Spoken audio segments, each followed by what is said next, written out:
कहते हैं मुसीबतें हर किसी के हिस्से आती हैं, लेकिन कुछ लोग होते हैं जो इन मुसीबतों से लड़कर जीतना जानते हैं। हेलो हाय, मेरा नाम पंकज जीना है और आज हैशटैग किस्सा में जो किस्सा मैं आपको सुनाने जा रहा हूँ उसका हैशटैग है चैंपियन। चौराहे पर ट्रैफिक लाइट का सिग्नल लाल था। एक बड़ी गाड़ी के ठीक आगे उसका ई रिक्शा लगा हुआ था। बड़ी गाड़ी वाला शायद सिग्नल तोड़ने की फिराक में था या उसे अपनी गाड़ी के आगे ये रिक्शा पसंद नहीं था। वो बार बार हॉर्न बजाए जा रहा था। सिग्नल अचानक हरा हुआ और गाड़ियों ने रफ्तार पकड़नी शुरू कर दी। ये मेरी इस शहर में पहली मुलाकात थी नितिन से। मैं उसके रिक्शे में बैठा हुआ ठीक उसके बगल में उससे बातें कर रहा था। आज शहर घूमने निकला था मैं।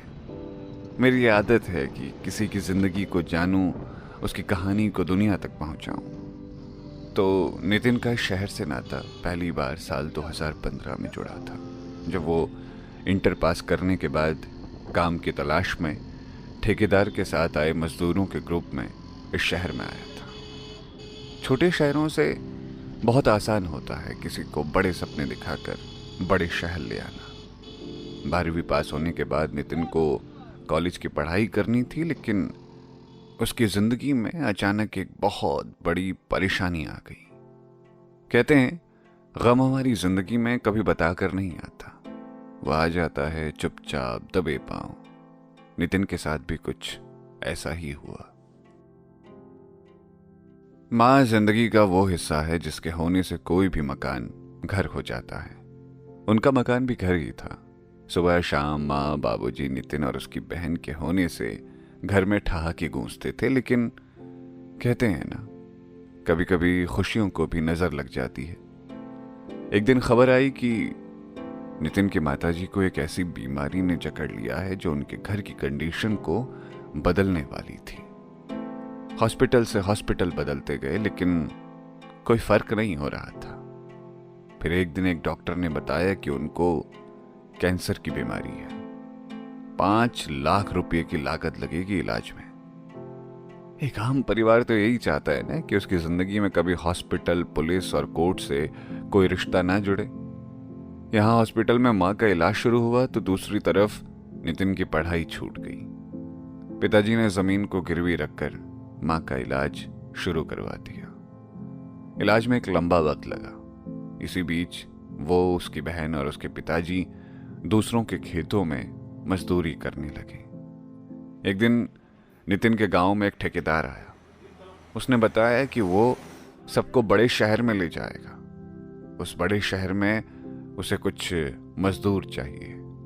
इस जैसे काम होगा, 9,000 रुपया महीना मिलेगा और खाना पीना रहना एकदम मुफ्त। उस दिन गांव के बहुत से लोग उस ठेकेदार के साथ जाने को तैयार हो गए। नितिन को लगा यही सही मौका है गांव से निकल जाने का। पिताजी से बात करके अगली सुबह वो उन मजदूरों की टोली के साथ ठेकेदार के ट्रक में बैठकर इस शहर में आ गया। जिंदगी हमेशा आपको अपने अलग अलग चेहरे दिखाती रहती है। कब कौन सी चीज किस मोड़ पर आकर बदल जाए, किसी को भरोसा नहीं। वो जब इस शहर में आया तो पता चला खाना पीना यहाँ मुफ्त नहीं है, बल्कि उसका इंतजाम खुद करना होगा। रहने के लिए भी व्यवस्था खुद ही देखनी होगी। उस दिनों से बहुत गुस्सा आया ठेकेदार पर, लेकिन सारे मजदूरों में से कोई भी कुछ नहीं बोला। तो वो कैसे कुछ बोल देता। मजदूरों ने सहमति बनाई और खाने के लिए बारी लगाना शुरू कर दिया। बहुत मिन्नतें करने के बाद रहने का इंतजाम ठेकेदार ने एक कमरे में कर दिया जिसमें 11 लोग ठहरे हुए थे। गांव से शहर आते हुए बहुत कुछ बदल गया था। एक बड़े से गांव के घर से यहां बस लेटने भर की जगह रह गई थी उसके पास। महीना जैसे तैसे पूरा हुआ और जब पैसों की बारी आई तो ठेकेदार ने 7,000 रुपये पकड़ा है, ये बोलकर कि रहने और खाने का 2,000 रुपया लगा है। उस दिन पहली बार उसे बहुत ठगा हुआ सा महसूस हुआ। अब वो शहर तो आ चुका था और वापस गांव भी नहीं लौट सकता था, इसीलिए कुछ महीने ऐसे ही गुजरते गए उसके।